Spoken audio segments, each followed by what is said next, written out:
जिला हकौ रंगदार जिला गे सखपुरा जिला हकौ रंगदार जिला गे तोरा टाइट सामान करो दतो जिला गे तोरा टाइट सामान करो दतो जिला गे नालंदा जिला हकौ रंगदार जिला गे नालंदा जिला हकौ रंगदार जिला गे तोरा लहंगा में छौड़ी गाड़ दतो की लगे तोरा लहंगा में छौड़ी गाड़ दतो की लगे तोरा टाइट सामान करो दतो जिला गे नालंदा जिला हकौ रंगदार जिला गे तोरा टाइट सामान करो दतो जिला गे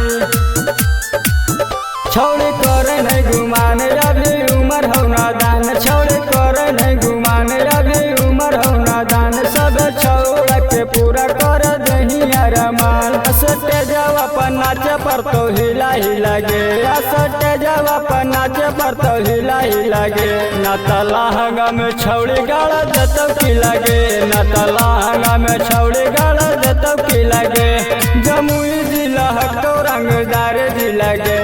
जमुई जिला हकौ रंगदार जिला गे तोरा लहंगा में छौड़ी गाड़ दतो की लगे तोरा लहंगा में छौड़ी गाड़ दतो की लगे तोरा टाइट सामान करो दतो जिला गे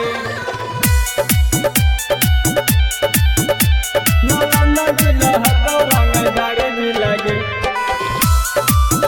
तोरा टाइट सामान करो दतो जिला गे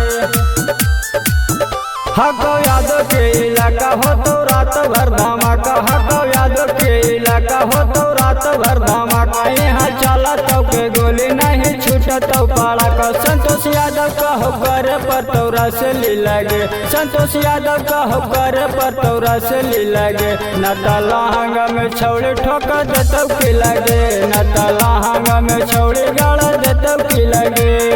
गया जिला हकौ रंगदार जिला गे गया जिला हकौ रंगदार जिला गे तोरा लहंगा में छौड़ी गाड़ दतो की लगे तोरा लहंगा में छौड़ी गाड़ दतो की लगे मगही रिकॉर्डिंग स्टूडियो समस्तीपुर शेखपुरा।